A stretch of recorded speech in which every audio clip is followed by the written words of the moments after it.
యేసుక్రీస్తు ప్రభు నామములో కూడి వచ్చిన మీ అందరికీ వందనాలండి. ప్రార్థన చేసుకుని ప్రారంభించుకున్నాం. కలిసి మిట్టిగా ప్రేమించిన పర్లకు వందనాలండి. మీ పరిశుద్ధమైన శ్రేష్టమైన ప్రశస్తమైన నామాన్ని బట్టి నేను చేస్తున్నాను. ప్రభా, మేమంతా సకాలంలో కూడుకుని నిన్ను ఆరాధించడానికి మాకు ఇచ్చిన సమయాన్ని బట్టి మీకు వందనాలు. ఎవరికి రాలేదో ప్రతి ఒక్కరు రావడానికి చూపించింది. పాటలతో స్థించడానికి మహింపరచడానికి చూపించండి. అలా ఎవరినైతే నిలబెట్టుకున్నావో ప్రభావ, మీ ఆత్మని వారి నుంచి మనం అనేకమైన సత్యాలు ప్రభావమైన అనేకమైన నేర్చుకోవడం చూపించింది. ఈ వాక్యం ప్రభావ పాదం దీపం కాబట్టి ప్రభావ వెలుగులో మేమందరం నడవడానికి చూపించి నడిపించింది. మాట్లాడాలని స్వాతంగా ఉంచుకుంది.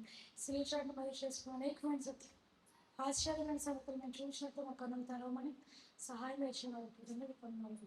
అందరిని సకాలంలో రావడం ప్రభు చూపించినాము. ప్రారంభించుకుంటుగా ఆది అందరూ తోడని నడిపించినాము. యేసుక్రీస్తు వారి విలువైన నామంలో మిక్కిలి వినయంతో ప్రార్థిస్తున్నాం. మాకు అంత ఆమె కీర్తన పాడతాకు రావాలి. ఎల్లవేళలందు కష్టకాలమందు వల్లభుండ యేసు స్తుతిందు. ఎల్లను నీవే నాకెల్లడల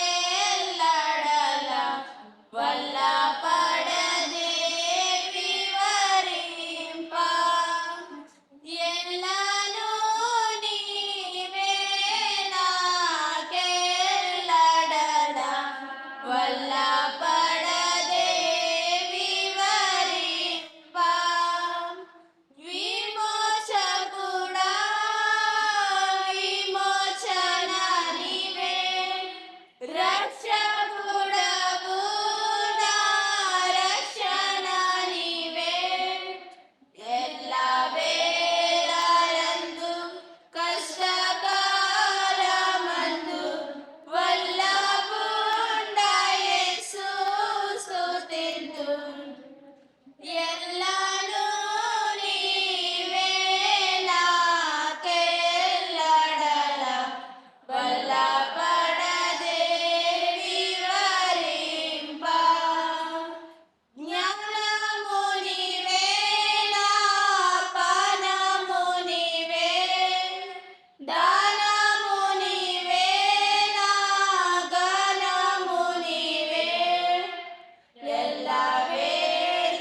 4వ కీర్తన పాడుకుందాం. నీవు చేసిన ఉపకారములకై నేనేమి చెల్లింతును. నీవు చేసిన ఉపకారములకై నేనేమి చెల్లింతును. ఏటాది దూరమున వేలాది పొట్టేళ్ళనా, ఏలాది దూడలనా, వేలాది పొట్టేళ్ళనా, నీవు చేసిన ఉపకారములకై నేనేమి చెల్లింతును. వేలాది నదులంత విస్తార తైలము నీకిచ్చిన చాలునా. వేలాది నదులంత విస్తార తైలము నీకిచ్చిన చాలునా. గర్భఫలమైన నా జ్యేష్ఠ పుత్రుని నీకిచ్చిన తీరునా. గర్భఫలమైన నా జ్యేష్ఠ పుత్రుని నీకిచ్చిన తీరునా. నీవు చేసిన ఉపకారములకై నేనేమి చెల్లింతును. మరణపాత్రుడనై ఉన్న నాకై మరణించితివా సిలువలో. మరణపాత్రుడనై ఉన్న నాకై మరణించితివా సిలువలో. కరుణ చూపి నీ జీవ మార్గమున నడిపించుము యేసయ్యా. కరుణ చూపి నీ జీవ మార్గమున నడిపించుము యేసయ్యా. నీవు చేసిన ఉపకారములకై నేనేమి చెల్లింతును. విరిగిన నెగిన బలియాగములను నా హృదయమర్పితును. విరిగిన నెగిన బలియాగములను నా హృదయమర్పితును. రక్షణ పాత్రను చేకూరి నిత్యము నిన్ను వెంబడించేదను. రక్షణ పాత్రను చేకూరి నిత్యము నిన్ను వెంబడించేదను.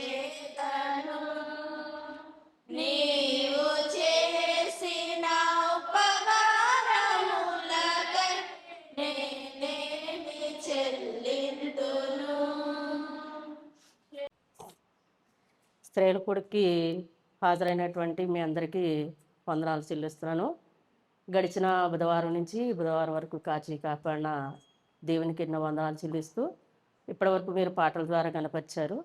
ఇప్పుడు వాక్యం ద్వారా దేవుడిని మహిమపరచాలి కనుక ముందుగా ఏం మాట్లాడాలని మన చిత్తం కాదు కానీ దేవుని చిత్తం కాబట్టి దేవునికి మనం కొద్దిగా ప్రార్థన చేసుకుందాం. తలలో వంచండి.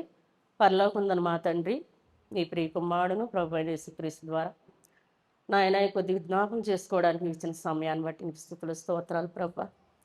నాయన ఎందుకు పనికిరాని నేను, ఏ విధమైన జ్ఞానం లేని నాకు ఎక్కడ నిలబెట్టావు ప్రభా. నిలబెట్టిన నాకు ఏ విధంగా చెప్పాలి, ఎలా చెప్పాలి, ఏ మాటలు చెప్తే నీ బిడ్డలు మార్పు చెందగలరు అన్నటువంటి విషయం నీకు తెలుసు కనుక నాలో మీరుండి మీరు మాట్లాడి ఆ బిడ్డల్లో మార్పును తీసుకురామని, నీ వాక్య ప్రకారంగా జీవించే బాధ్యతను ప్రతి ఒక్కరికి దయచేయమని రావాల్సిన వాళ్ళు అనేక మంది ఉన్నారు నాయన. దేని నిమిత్తమే రావట్లేదో తెలియట్లేదు కానీ వారితో మీరు మాట్లాడండి. వారి మధ్య ఉన్నటువంటి సమస్య ఏంటన్నది నీకు తెలుసు. ఎందుకంటే ప్రతి ఒక్కరి హృదయాంతరంగాన్ని విరిగిన గొప్ప దేవుడు కనుక వారితో మీరు మాట్లాడి వాళ్ళని రక్షించమని, వచ్చిన వాళ్ళని దీవించి ఆశీర్వదించమని, వాళ్ళలో ఉన్నటువంటి ఇరుకులు, ఇబ్బందులు, సమస్యలు ఏంటో నీకు తెలుసు గనుక వారిని ఆశీర్వదించమని, ఈ కూడికకి ఆది నుంచి అంతవరకు నీవే మహిమ, ఘనత, ప్రభావం పొంది మమ్మల్ని దీవించి ఆశ్రయించి సహాయం చేయమని ప్రభువును రక్షణకర్త అయిన యేసుక్రీస్తు నామములో వేడుకుంటున్నాను నా ప్రియ పరలోక తండ్రి. ఆమేన్. 3 వారాల నుంచి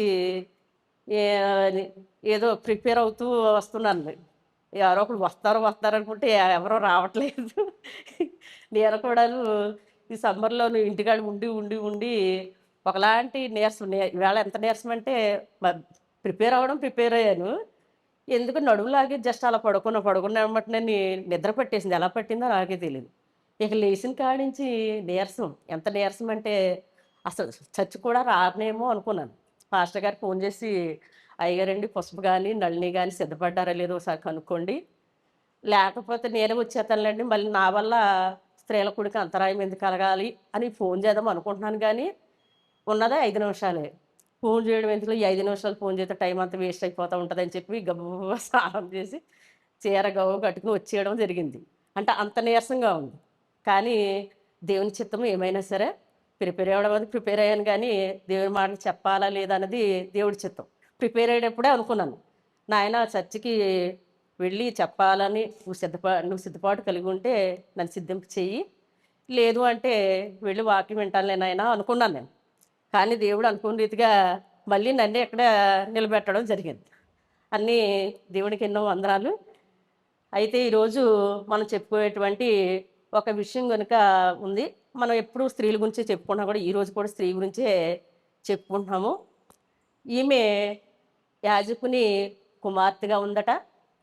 ఈమె ఎలా ఉందట, యాజకుని కుమార్తెగా ఉందంట. పాయింట్లన్నీ రాసుకుంటూ ఉండాలి, మీరు గుర్తుపెట్టుకుంటూ ఉండాలి. స్త్రీల మీటింగ్కి వచ్చేవాళ్ళు పిల్లలైనా పెద్దవాళ్ళైనా నేర్చుకోవాలి విషయాలు. నేర్చుకుని గుర్తుపెట్టుకోవాలంటే రాసుకుంటేనే మనం ఆ పని చేయగలం. రాసుకోకపోతే అసలు గుర్తు ఉండదు. ఎందుకంటే అనుభవంతో నేనే చెప్తున్నా. ప్రతి ఆదివారం నేను పుస్తకం తెచ్చి రాసుకుందాం అనుకుంటాను, కానీ రావడమే లేటుగా వస్తూ ఉంటాను. అప్పుడు అనిపిస్తూ ఉంటుంది నాకు, చిచ్చి ఏడవే లేటుగా వెళ్తున్నాను, మళ్ళీ రాయడం ఒకటి ఇదొకటి అని చెప్పేసి అనుకున్నాను. అయిగా ప్రతి వారం వాకింగ్ గుర్చేస్తూ ఉంటాను. నళిని చెప్తూ ఉంటుంది. నాకు అప్పుడు అనిపిస్తూ ఉంటుంది, నళిని టకటక ఆన్సర్లు చెప్పేస్తుంటే నేను అనుకుందని, ఇంత టీచర్ అయ్యి కూడా అసలు కనీసం పోయిన వాక్యం నాకు గుర్తుంటలేదు. మళ్ళీ పిల్లల్ని అడుగుతూ ఉంటాను, పిల్లల్ని మందలిస్తూ ఉంటాను. నేను మనం చెప్పిన పాఠం గుర్తులేదని నేను మందలిస్తూ ఉంటాను వాళ్ళని. అంటే నేను చెప్తున్నాను కానీ నేను చేయట్లేదు, నేను బుద్ధిహీనరాలే అనుకుంటూ ఉంటాను. నళిని చూసి మాత్రం అసలు మీకు చెప్తే నమ్మరు. తన జీవితం ఆ అమ్మాయి ఎంత చదువుకుంది ఎన్నో అనవసరం, కానీ దేవుని వాక్యంలో మాత్రం టకటకగా చెప్పేస్తూ ఉంటుంది. అంటే ఆమెకున్నటువంటి జ్ఞాపకశక్తిని నేను మెచ్చుకుంటున్నాను. మెచ్చుకున్నాం. మనము చదువుకున్న వాళ్ళమే, మనము స్త్రీలు, మనకు గుర్తుంటలేదు, కానీ అమ్మాయికి గుర్తుంటుంది. అంటే దేవుని వాక్యం అమ్మాయిలు అంతా నివసింపగలిగిందంటే దేవుడి పట్ల అమ్మాయికి చాలా భక్తి ఉంది. అందుకే అమ్మాయి టకటక చెప్పగలుగుతుంది, నేను చెప్పలేకపోతున్నాను అనుకుంటాను. రెండోది, నాది కూడా పొరపాటే. వినడం ఒక ఎంత అయితే, విన్నది మనకు గుర్తుండాలంటే టీచర్లు చెప్తూ ఉంటారు, ఒకసారి రాసింది 10 సార్లు చదివిన దాంతో సమానమట అని నేనే చెప్తాను పిల్లలకి. ఒకసారి 10 సార్లు చదివిన సమానమని చెప్తూ ఉంటాను. కానీ నేను చేయలేకపోతున్నాను. చెప్తున్నాను కదా, రావడమే లేటుగా వస్తూ ఉంటాను. లేటుగా వచ్చి ఈ మాత్రానికి చెయ్యాలా అని చెప్పేసి ఈ బుక్ ఉంది కానీ తేనం. అప్పుడు అనుకున్నాను, చాలాసార్లు అనుకుంటాను, నళిని ప్రతీదీ రాస్తూ ఉంటుంది. రాయగానే ఆ అమ్మాయి పెన్నబెట్టి రాయగానే ఆ వాక్యం ఆ చెయ్యి ద్వారా ఆమె యొక్క మెదడులోకి వెళ్ళిపోతుంది. అది వెళ్ళిపోయి మళ్ళీ ఎప్పుడు కావాలంటే అప్పుడు టకటకటగా చెప్పేస్తుంది. ఆ అమ్మాయిని చూసి నాకు అప్పుడప్పుడు చాలా సిగ్గేస్తూ ఉంటుంది. అసూయ కూడా కలుగుతూ ఉంటుంది ఒక్కోసారి. ఎందుకంటే మనిషి కదా, మనకు కూడా అసూయ కలుగుతూ ఉంటుంది. చెప్పలేకపోతున్నా.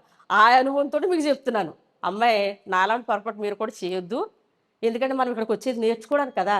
నేర్చుకోవడానికి అనుకున్నప్పుడు మనం చేసే తప్పులు కూడా చెప్పాలి. కానీ చెప్తూ ఉంటారు పెద్దవాళ్ళు, తప్పు చేయడం కంటే ఆ తప్పుని చెప్పడంలోనే ధైర్యం ఉండాలట. తప్పు చేయడానికి ధైర్యం అంటారు, కానీ తప్పు చేయడానికి ధైర్యం కాదు. ఆ తప్పుని 10 మంది దగ్గర ఒప్పుకుని నేను ఇలా చేశాను, నాలాగా మీరు చేయకండి, ఇలా ఉండండి అని చెప్తే చూడు, దాన్నే ధైర్యం అంటారు. ఎందుకంటే తప్పు చేయడం మానవ లక్షణం. అది దేవుడే పెట్టాడు మనకి. తప్పు చేయడం మానవ లక్షణం, సరిదిద్దుకోవడం కూడా మానవ లక్షణమే. దేవుడు తప్పు చేసిన గుర్తుపెట్టుకోడట, సరిదిద్దుకున్న వాళ్ళనే గుర్తుపెట్టుకుంటాడు. అందుకే నేను ప్రతి విషయం కూడా చెప్పడానికి సిగ్గుపడను. చిన్నపిల్లల దగ్గర అయినా సరే, నేను ఇలా చేశాను దాన్ని. స్కూల్లో కూడా పిల్లలు పాఠం చెప్పేటప్పుడు నేను చేసిన తప్పులు చెప్తూ ఉంటాను, ఒప్పులు కూడా చెప్తూ ఉంటాను. ఎందుకంటే పిల్లలు ఎక్కువగాను చెప్పేది కంటే ప్రాక్టికల్గా చూసేది బాగా గుర్తుపెట్టుకుంటారు. చూడండి, మనం చెప్పిన పాఠం వాళ్ళకి గుర్తుంటలేదు కానీ ఫోన్లో చూసిన గుర్తుంటుంది చూసారా? అంటే ఏంటి, అలా ప్రాక్టికల్ ఫోన్లో బాగా మైండ్కి వెళ్ళిపోద్ది. అందుకే పిల్లలకి ఎవరి జీవితాల గురించి నేను చెప్పను ఎక్కువగా. నా జీవితంలో బోల్డ్ జరిగినాయి అమ్మాయి, అందుకని చెప్పి నా జీవితం గురించే చెప్తూ ఉంటాను. అందుకే పిల్లలు బాగా అట్రాక్ట్ అవ్వడం జరుగుతుంది. ఈ విషయం మీకు ఎందుకు చెప్తున్నానంటే, నేను అడిగినప్పుడల్లా మీరు చెప్పట్లేదు. కారణం నేను చేసిన తప్పుడే మీరు చేస్తున్నారు. అందుకే రాసుకోవడానికి ప్రయత్నం చేయండి అని మీకు చెప్తున్నాను. నా అనుభవాన్ని మీకు చెప్తున్నాను. చేయడం చేయకపో అన్నది మీ ఇష్టం. అయితే ఈమె యాజకుని కుమార్తెగా ఉందట, ఫస్ట్ పాయింట్. రెండోది 52 సంవత్సరాలు పాలించినటువంటి యోధారాజు భార్యగా కూడా ఉందట. ఒక పాయింట్ ఏమో ఆమె ఒక యాజకుని కుమార్తెగా ఉందట. రెండోది 52 సంవత్సరాలు పాలించిన యోధారాజుకి భార్యగా కూడా ఉందట. నెక్స్ట్ మూడోది యోధారాజుకు తల్లిగా కూడా ఏర్పాటు చేయబడిందట.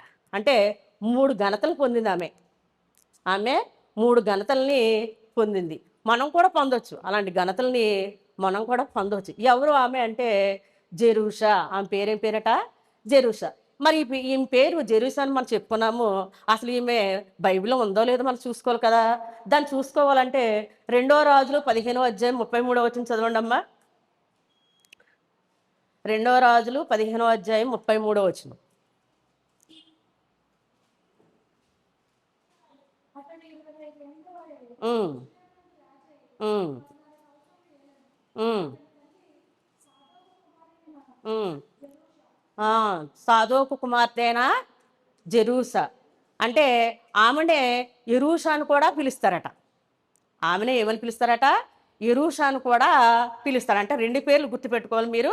ఆమె జెరూసా, ఆమెకు మరొక పేరే యెరూషా అనేటువంటి పేరుని కూడా పిలవడం జరుగుతుంట. ఇంతకీ ఎవరు కుమార్తె అంటాడు? ఆమె సాదోకు కుమార్తె. ఈ సాదోకు లేవి గోత్రానికి చెందినవాడు. లేవీలు ఏ పని చేస్తారో మనకు ఆల్రెడీ తెలుసు కదా, యాజకత్వం చేసేటువంటి. అలాంటి యాజకత్వం చేసేటువంటి లేవి గోత్రానికి చెందినటువంటి ఆమె మరి యోధా గోత్రానికి ఎలా వచ్చింది అని తెలుసుకోవాలంటే పైనే రాయబడి ఉంది. ఇంకొకటి 2వ దినవృత్తాంతాలు 27వ అధ్యాయం 1వ వచనంలో కూడా కనిపిస్తుంది. అంటే 2 పాఠాల్లో మనకి ఈమె పేరు గురించి కనిపిస్తుంది అంట. 2వ దినవృత్తాంతాలు 27వ అధ్యాయం 1వ వచనంలో కనిపిస్తుంది. చూడండి, అక్కడ కూడా కనిపిస్తుంది ఈమె గురించి. ఒకసారి తిరగేస్తే ఉమ్, ఉమ్, ఉమ్, ఉమ్. చూడు, అక్కడే రాయబడింది కదా, సాదోకు కుమార్తె అనేటువంటి యెరూషా. అదే అధ్యాయంలో పైన చదువుకుంటే ఆమె ఎవరి భర్త అనేది కూడా మనకి తెలుస్తుంది. ఇలాగ ఈమె గురించి మనం 2వ రాజులు 15వ అధ్యాయం 33లో చదివాము. 2వ దినవృత్తాంతాలు 15వ అధ్యాయం 27వ అధ్యాయం 1వ వచనంలో కూడా ఆమె ఎవరు అన్నది మన బైబిల్ ప్రకారంగా చూడడం జరిగింది. మరి అంతమంది స్త్రీలు ఉండగా ఈమె గురించి ఎందుకు చెప్పబడింది కదా? మనం ముందే చెప్పుకుంటున్నాం, మనము దేవుని దృష్టిలో ప్రత్యేకింపబడాలి అంటే, లేదా దేవుని దృష్టిలో మనము చెప్పబడాలంటే మనకంటే ఒక ప్రత్యేకత ఉంటేనే దేవుడు మన గురించి చెప్పడం జరుగుతుంది. అలాగా లేవీ గోత్రానికి చెందినటువంటి జెరూషా లేక యెరూషా అనేటువంటి ఆమె గురించి మనం 2వ రాజుల గ్రంథంలో చూడడం అనేది జరిగింది. ఆమె గురించి కొన్ని లక్షణాలు ఉన్నాయి. ఏంటి? ఫస్ట్ పాయింట్, యాజకుని కుమార్తెగా ఉందట. ఆమె ఎలాగుందట? యాజకుని కుమార్తెగా ఉంది. ఇక్కడ యాజకుడు అంటే పరిచర్య చేసేవాళ్ళు, లేకపోతే సేవ చేసేవాళ్ళు అని ఉంటాం. మనం కూడా మన తల్లిదండ్రులకి ఏ స్థితిలో ఉంటారో మనకు కూడా ఆల్రెడీ తెలిసి, మనకు ఉన్నటువంటి స్థితిని బట్టి మన యొక్క ప్రవర్తన కూడా ఆధారపడి ఉంటుంది కదా. కొంతమంది ఉన్నవాళ్ళు అనుకోండి, వాళ్ళ బిడ్డలు ఎలా ఉంటారో మనకి తెలుసు. కొంతమంది లేని వాళ్ళు ఉంటే వాళ్ళ బిడ్డలు ఎలాంటి వాళ్ళు కూడా తెలుస్తుంది. అంటే అక్కడ తండ్రి సాదోకు యాజకుడిగా ఉంటే ఆ యాజకుని కుమార్తెగా ఉన్నటువంటి ఈమె మరి తండ్రి దగ్గర నుంచి నేర్చుకుంది అని మనం చెప్పుకుంటాం కదా. ఆ తండ్రి ఎంత మంచివాడో, ఏం పనులు చేస్తున్నాడో అవన్నీ నేర్చుకుని ఆ తండ్రికి తగ్గ కుమార్తెగా ఈమె జీవించడం జరిగింది. అసలు మరి యాజకుడికి ఉండవలసినటువంటి లక్షణాలు ఏంటి? ఈమె యాజకుని కుమార్తెగా ఎందుకు చెప్పారు అంటే, అసలు యాజకుడికి ఉండవలసినటువంటి లక్షణాలు ఏంటంటే, హెబ్రీ 5వ అధ్యాయం 1వ వచనం ఒకసారి చూడమ్మా. అక్కడ యాజకుని యొక్క లక్షణాలు కనిపిస్తూ ఉంటాయి చూడండి. ఉమ్, ఉమ్, ఉమ్,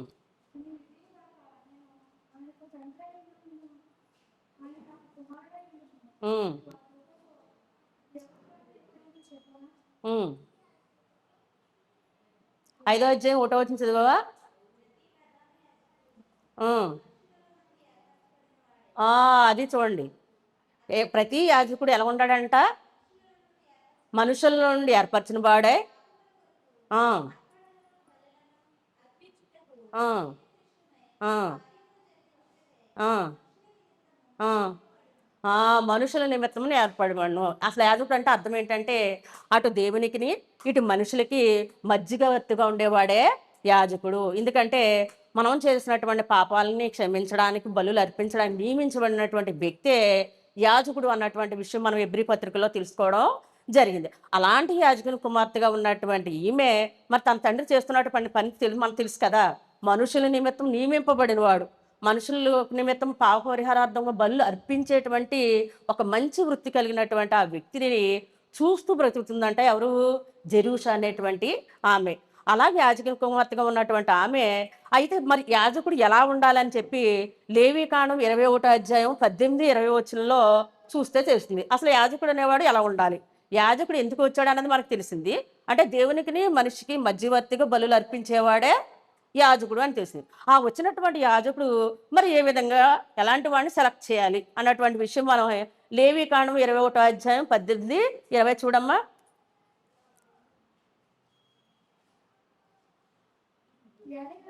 ఉమ్,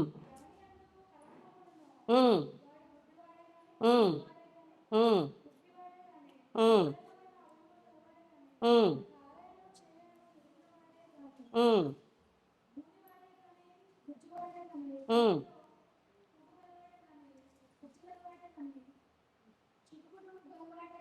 ఉమ్, ఆ, ఉమ్. సమీపింపకూడదు, ఆఫ్ చేయము. అంటే యాజకుడికి ఉండవలసినటువంటి లక్షణాలు చెప్తున్నాడు. అలాంటి వాడు అంటే ఏ విధమైనటువంటి కళంకం లేనివాడే యాజకుడై ఉండాలి.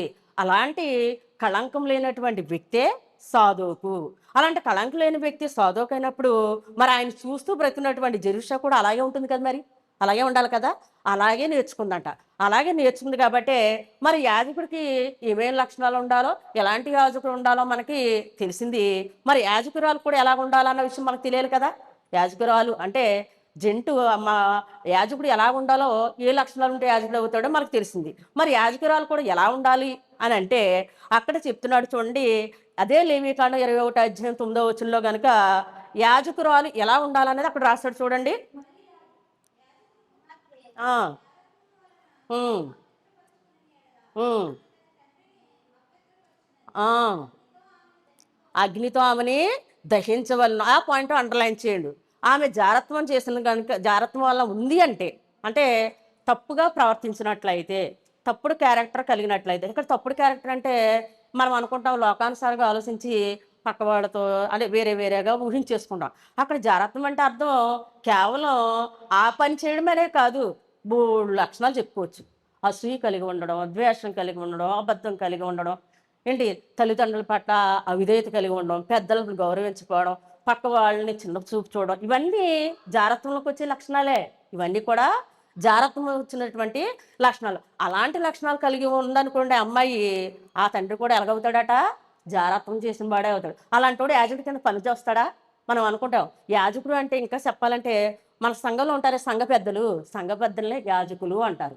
అంటే ఒక సంఘ పెద్దకు ఉండవలసినటువంటి లక్షణాలు, ఇంకా చెప్పాలంటే ఒక సంఘ పెద్దకి ఉండవలసినటువంటి లక్షణాలు అంటే మన ఇంట్లో మన తల్లిదండ్రులు మా సంఘ పెద్దగా వ్యవహరిస్తున్నారు అంటే మన ఇంట్లో మన పెద్దవాళ్ళు సంఘ పెద్దగా వ్యవహరిస్తున్నారంటే ఆ పిల్లలు కూడా ఎలాగై ఉండాలట, ఆ సంఘ పెద్దలకు ఉన్నటువంటి లక్షణాలే పిల్లలకు కూడా ఉండాలట. ఎందుకని? మనము ఒకవేళ ఆ ఇంట్లో ఉన్నటువంటి పిల్లలు ఏదైనా తప్పు చేశారనుకోండి, ఆ సంఘ పెద్ద వెళ్ళి ఏమ్మా ఇలా చేస్తున్నారండి, అలా చేస్తున్నారండి అని అనగానే ఆ ఉన్నటువంటి వాళ్ళు ఏమంటారు, ముందు నీ ఇంటిని దిద్దుకోవయ్యా, ఆ తర్వాత మాకు చెప్దుగా అని అంటారు కదా. అలా అంటారు కాబట్టే ఇక్కడ యాజకుడే పవిత్రంగా ఉండాలని రూల్ కాదు. యాజకుడితో పాటు యాజకుని యొక్క ధర్మం జరిగించేటువంటి కుటుంబం కూడా పవిత్రంగా ఉండాలి.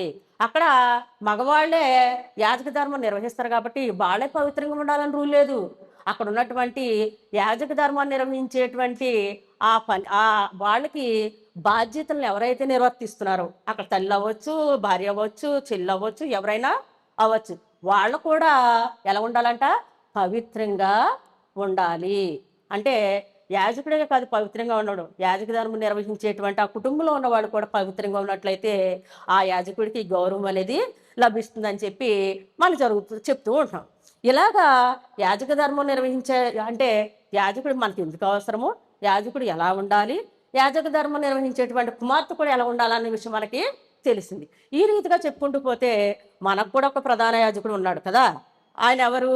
హెబ్రీ పత్రిక 7వ అధ్యాయం 26వ వచనం ఒకళ్ళు తీయండి, అలాగే 4వ అధ్యాయం 14వ వచనం కూడా ఒకళ్ళు తీయొచ్చు. హెబ్రీ 7వ అధ్యాయం 26వ వచనం.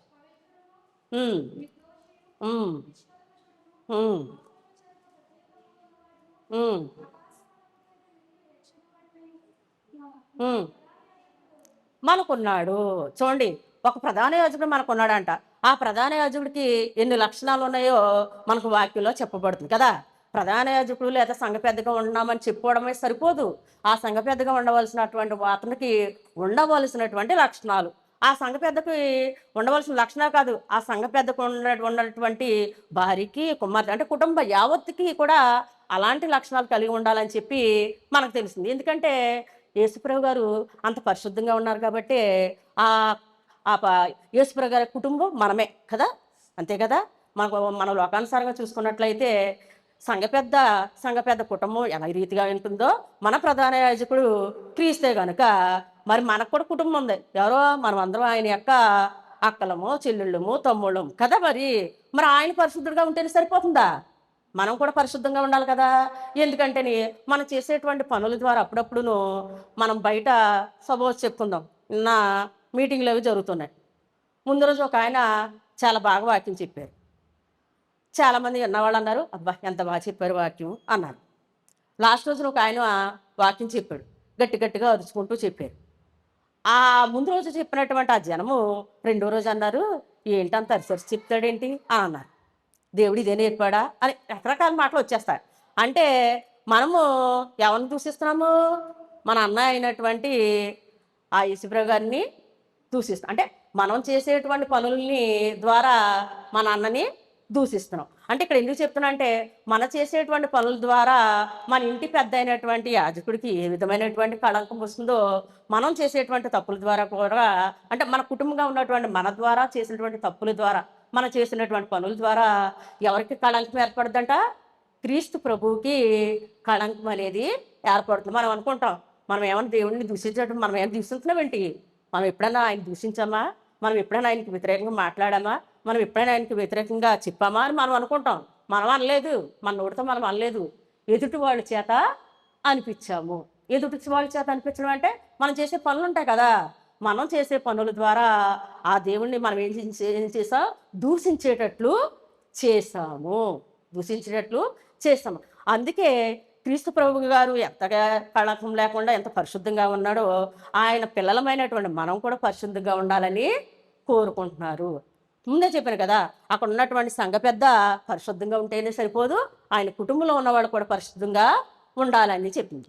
అయితే మరి పరిశుద్ధంగా ఉంటే ఏం జరుగుతుంది అన్నటువంటి విషయము అదే హెబ్రీ 4వ అధ్యాయం 14వ వచనం చూస్తే మన ప్రధాన యాజకుడు క్రీస్తు అని తెలుస్తుంది. అది ఇంకా తీయక్కర్లేదు.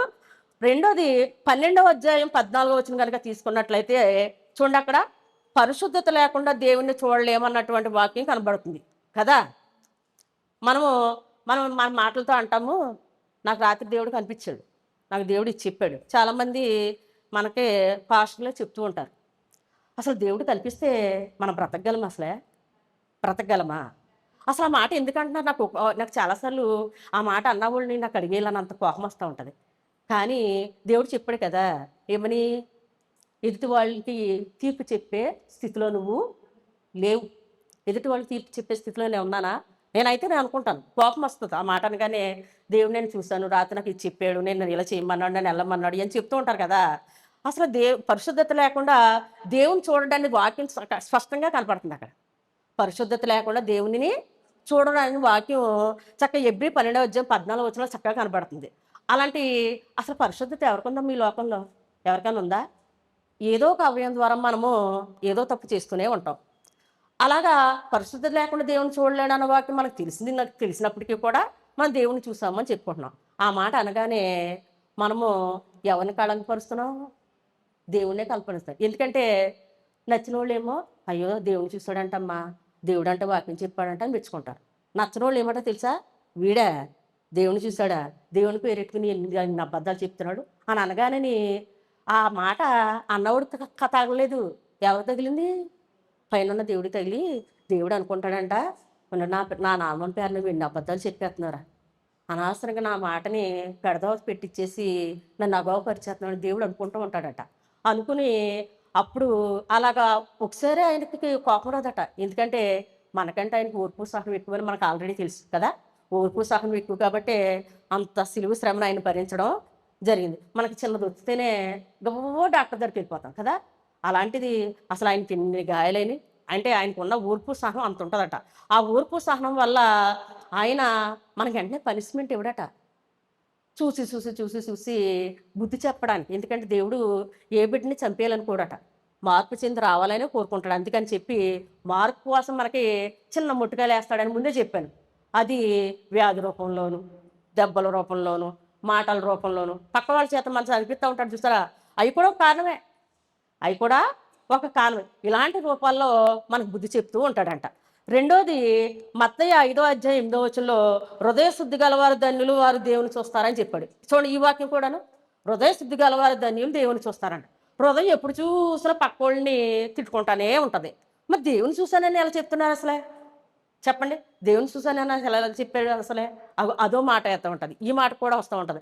అప్పుడు కూడాను నన్ను నేను తగ్గించుకుంటే ఎందుకంటే తీర్పు చెప్పే స్థితిలో నేను అసలు ఎవరికీ చెప్పను. చెప్పడం వస్తే నేను ఎక్కువగాను పిల్లలకి మీరు అనుకుంటారు పాఠం చెప్పేటప్పుడు పిల్లలు ఒకసారి తప్పు చేస్తూ ఉంటారు. తప్పు చేసేటప్పుడు ఎప్పుడైనా సరే మీరు ఆలోచించండి, మన పిల్లలైనా సరే నేరుగా చెప్తే వాళ్ళకి కోపం వస్తుంది. కానీ సందర్భం వస్తుంది చూసారా? ఒక్కోసారి సందర్భం ఎవరిదాకా ఎందుకు ఇంట్లో మా పిల్లోడికి ఉపయోగిస్తూ ఉంటాను అప్పుడప్పుడు. ఎందుకంటే ఏది కూడా పిల్లలకి నేరుగా చెప్పకూడదు. పిల్లలకంటే ఎవరికి కూడా నేరుగా చెప్పకూడదు. నేరుగా చెప్తే కోపం వస్తుంది. మన మన అంతరార్థం ఏంటి? నువ్వు తప్పు చేస్తున్నావు అని చెప్పడం కోసం మనం ఆళ్ళలో నువ్వు తప్పు చేస్తున్నావు భావాన్ని బయటికి తీయడమే మన అంతరార్థం. నీ అంతరార్థం అది అయినప్పుడు ఆ ఎదుటివాడు తప్పుని తెలుసుకునే విధంగా మాట్లాడాలి తప్ప వాడిని దెప్పు పొడిచే విధంగా మాట్లాడకూడదు. ఎందుకంటే మనము వాడిని తప్పు చేశాడన్న విషయాన్ని ఆడికి బయలుపరచాలనుకుంటున్నాం. బయలుపరచాలనుకున్నప్పుడు వాడు ఏ రూట్‌లో ఉన్నాడో ఆ రూట్‌కెళ్ళి చెప్తేనే వాడు గ్రహిస్తాడు. నేను అది గ్రహిస్తాను. ప్రతి వాళ్ళకి అస్తమానం ఏది చెప్పను నేను. సందర్భం వస్తేనే చెప్తున్నా. అందుకని చెప్పి ఎక్కువ 99% పాఠం తీసుకుంటాను కదా! పాఠాలు చెప్తుంటారు కదా! ఆ పాఠం చెప్పేటప్పుడు సరిగ్గా పాయింట్ వస్తూ ఉంటది. ఆ పాయింట్ వచ్చినప్పుడు ఆ పాయింట్ సందర్భించినటువంటి ఆ పిల్లవాడు చేసిన పని నాకు ఆల్రెడీ మైండ్‌లో ఉంటది. ఉండగానే ఇక చూసుకో ఆ పాయింట్ పట్టుకుని వాడిని దారిలో తెచ్చేలాగా ఈ పాఠం ద్వారా 4, 5 చురకలు వేసేస్తా ఉంటాను. చురకలు వేసేసిన తర్వాత పాఠం అయిపోయిన తర్వాత అప్పుడు వస్తారు ఆ పిల్లలు. వచ్చి మేడం గారండి నిజమే నేను ఇలా చేశానండి తప్పు కదా అంటే, నిజమేనా? అవును. పాఠాలు ఎందుకో కాదే మనకి పాఠాలు ఎందుకు రాస్తున్నారనుకుంటున్నారు? చదివేసి ఉద్యోగాలు సంపాదించేద్దామనా? అలాగనుకుంటే లోకంలో ఉన్నవాళ్ళందరూ ఉద్యోగాలు సంపాదించేత్తారు. ఉద్యోగం సంపాదించడం ముఖ్యం కాదు. మన యొక్క విలువలు తెలుసుకోవడానికి, మన ప్రవర్తన తెలుసుకోవడానికి, మనం ఏ విధంగా జీవించాలో తెలుసుకోవడానికే పాఠం ఇవ్వబడింది. అంతే తప్ప పాఠం వినేసేసి ఉద్యోగాలు సంపాదించాలని పాఠాలు పెట్టలేదు. పాఠాల ద్వారా మన యొక్క విలువలు తెలుసుకోవడం ఈ పాఠం యొక్క ముఖ్య ఉద్దేశం అని చెప్పి నేను ప్రతి పాఠానికి ఆ పాఠం యొక్క ముఖ్య ఉద్దేశం చెప్తూ ఉంటాను. ఆ ఉద్దేశం లాస్ట్ అయిన తర్వాత వాళ్ళకి అర్థమవుతూ ఉంటుంది. ఈ విషయాన్ని ఎందుకు చెప్తున్నానంటే, చెప్పిన హృదయ శుద్ధి గల వారు ధన్యులు వారు దేవుని చూస్తారంటే, ప్రతి వాళ్ళు నేను దేవుని చూస్తాను. ఎవరికి హృదయ శుద్ధి ఉంది? ఎవరికి హృదయ శుద్ధి ఉందా? ఉంటే వాళ్ళు ఖచ్చితంగా దేవుని చూస్తారు కదా. అలాంటి హృదయ శుద్ధి వాళ్ళు కూడా లేరు. అదే 1 పేతురు 2:9 చూడండి. మనము ఎప్పుడూ దేవుని చూడగలము. దేవుని చూడడం అంటే దేవుని వాక్యం గురించి తెలుసుకోవడమే దేవుని చూడడం. ఎప్పుడు చూడగలము? అదే పాయింట్ అక్కడ 1 పేతురు 2:9 గనుక చూసుకున్నట్లయితే చూడండి ఒకసారమ్మా. హ్మ్. హ్మ్. హ్మ్. హ్మ్. హ్మ్. హ్మ్. హ్మ్. హ్మ్. దేవుని సొత్తైన ప్రజలుగా ఉన్నాము. ఇప్పుడు చూడగలం దేవుణ్ణి కదా! మనం ఎవరి సొత్తుగా ఉంటే దేవుని చూడగలము? దేవుని సొత్తయితేనే మనం ఆయన్ని చూడగలము. ఆయన చూడడం అంటే అర్థం పైనుంచి దేవుడొస్తే దేవుడిని చూడడం కాదు. దేవుని వాక్యాన్ని ఎరగడమే దేవుని చూడటము. దేవుని వాక్యాన్ని ఎరగడమే దేవుని చూడడం. అంతే తప్ప దేవుని నేరుగా ఎవరు కూడా చూడడానికి ముందే చెప్పాను. దేవుని వాక్యాన్ని ఎరగడము అంటే దేవుని చూడడం అంటే అర్థం నీలో దేవుని వాక్యం ఉందనుకోండి, ఎవరన్నా నిన్నేమన్నా నువ్వు పట్టించుకో. పోనీలే ఆళ్ళన్నారా? వాళ్ళకి ఎప్పటికప్పుడు దేవుడే చూసుకుంటాడులే అని అనుకుంటామాట. ఒకవేళ మన గురించి చెప్పుకున్నారా? చెప్పుకొని నోరుంది కదా చెప్పుకుంటారు. అంటే ప్రతీదీ మనం పాజిటివ్‌గా తీసుకుంటాం. ఎందుకు ఆ మాట చెప్తున్నానంటే ఏంటి క్రీస్తు ప్రభు గారికే నచ్చలేదు. చాలామంది ఆయన 33.5 సంవత్సరాలు తిరిగితే శిష్యులు ఉన్నారు కదా కూడాను. కూడా ఉన్నటువంటి శిష్యుల్లోనే కొంతమంది ఆయనకు నచ్చాడు. కొంతమందికి నచ్చకే కదా మరి ఆయన గురించి అబద్ధాలు చెప్పారు. చెప్పారా? చెప్పలేదా? అలాంటిది మనం మనుషులు కదా! మనం మనుషులమైనప్పుడు మనం కూడా అందరికీ నచ్చాలని రూలేముంది? నచ్చాలని రూలేముంది? నచ్చిన వాళ్ళతోనే సహవాసం చేయాలి. నచ్చిన వాళ్ళతోనే ఉండాలి. అంటే మనం మనుషులం కదా అని ఎప్పుడైతే మనం అనుకుంటామో, ఇలా అనుకోవాలంటే ఈ దేవుని వాక్యం ఏముండాలట? మనలో ఉండాలి.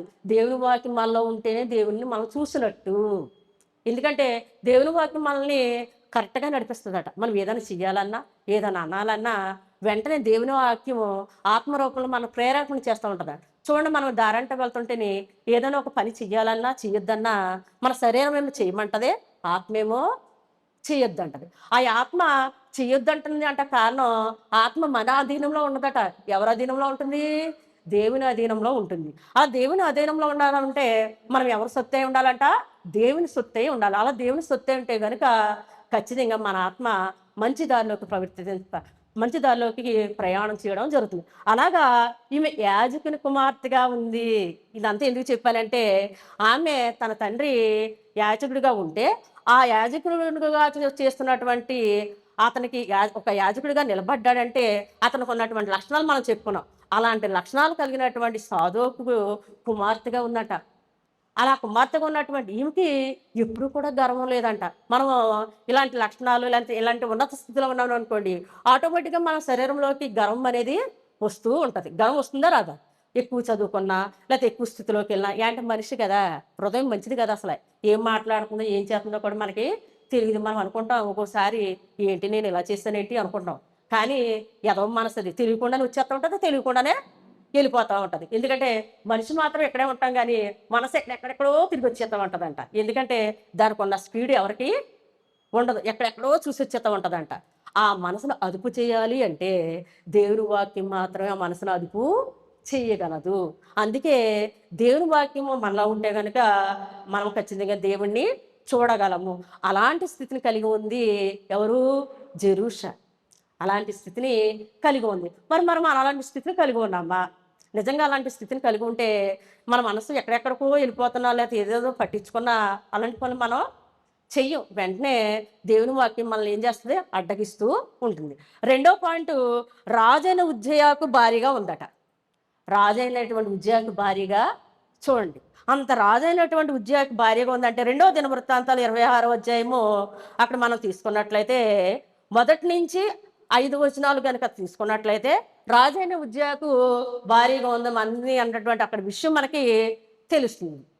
ఎందుకు ఈ పాయింట్ చెప్తున్నా? అది చదువుకోండి. లేట్ టైం అయిపోతుంది చాలా మటుకు. అక్కడ రాజైన ఉజ్జయాకు భార్యగా ఉందట.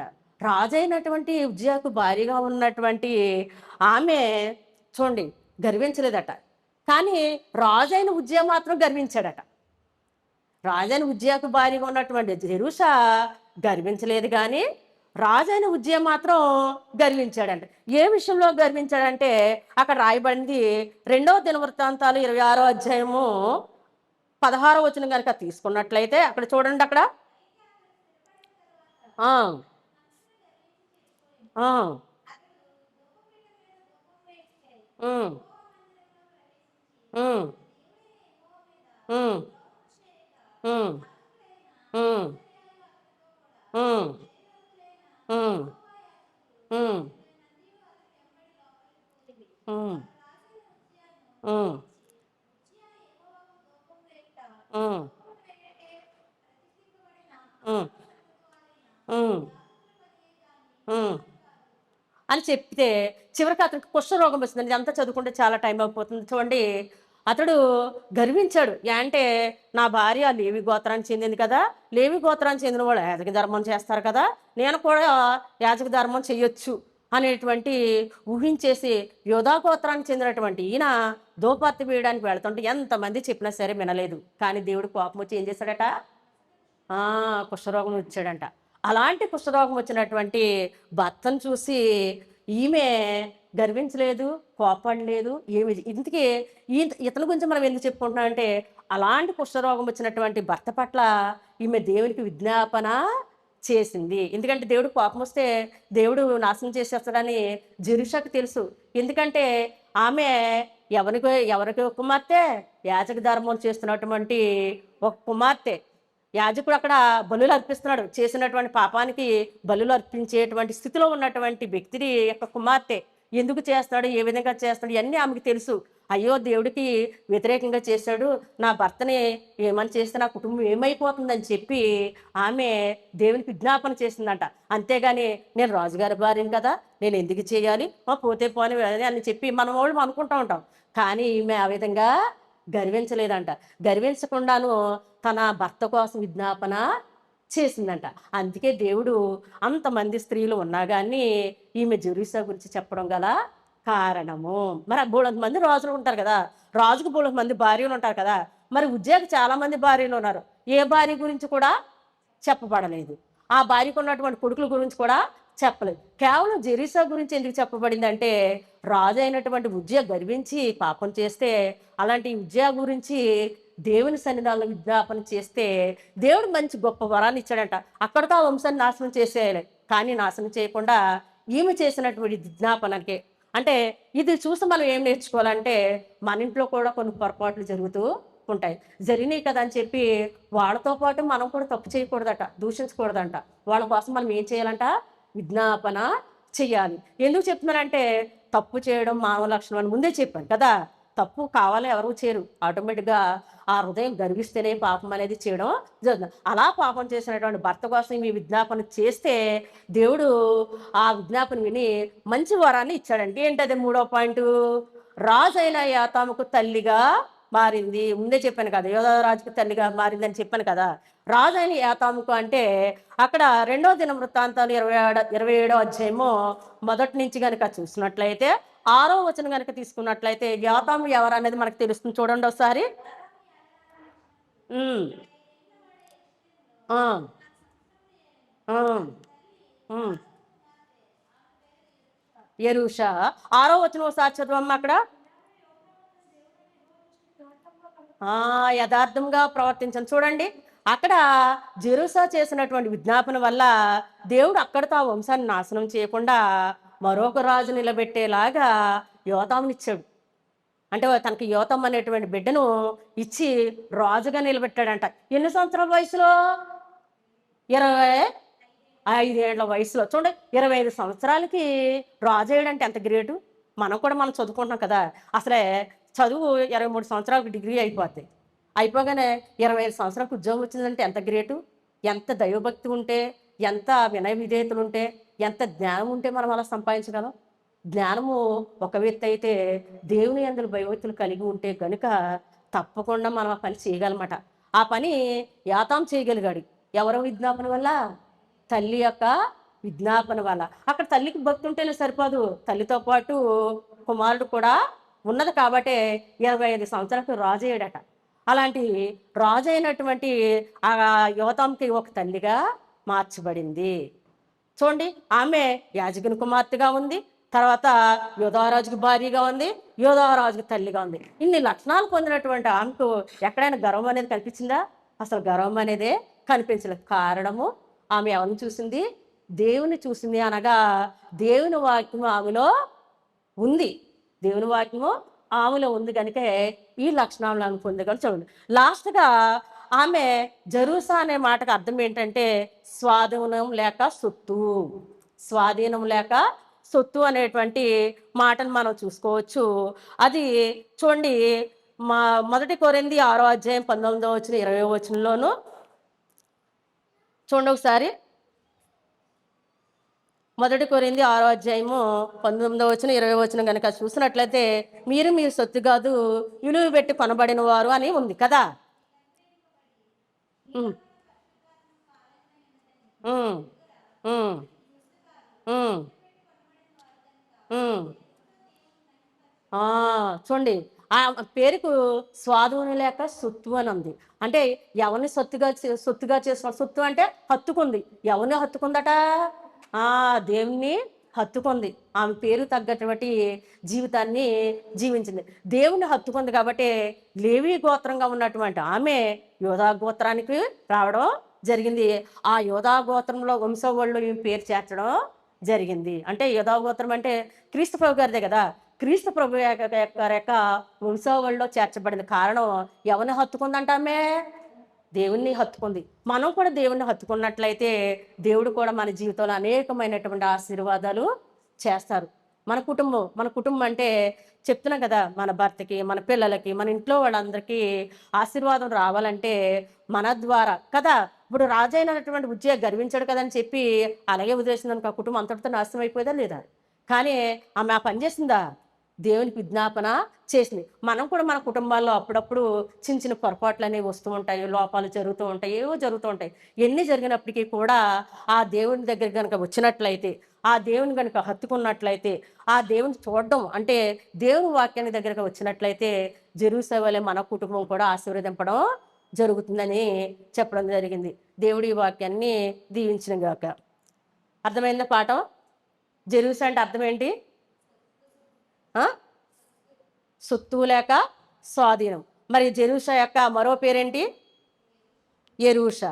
అలాగే జెరూసా యొక్క తండ్రి పేరేంటి? సాదోకు. అతను ఏ గోత్రానికి చెందినవాడు? లేవి గోత్రానికి చెందినవాడు. ఆమె భర్త పేరేంటి? ఉజ్జియా. అతడు ఏ గోత్రానికి చెందినవాడు? యోధా గోత్రానికి చెందినవాడు. అలాగే జెరూసా యొక్క కొడుకు పేరేంటి? యోతాము. అతడు ఎన్ని సంవత్సరాల వయసులో రాజ్య పరిపాలనకు వచ్చాడు? 25 సంవత్సరాలు. ఎందుకు రిపీట్ చేస్తానంటే విన్నటువంటి వాక్యం మీ మదిలో ఉందా లేదా అని చెప్పడం కోసం ఇన్ని పాయింట్లు వేయడం జరిగింది. మీకు ఎన్నో వందలండి. చిన్నగా ప్రార్థన చేసుకుందాం.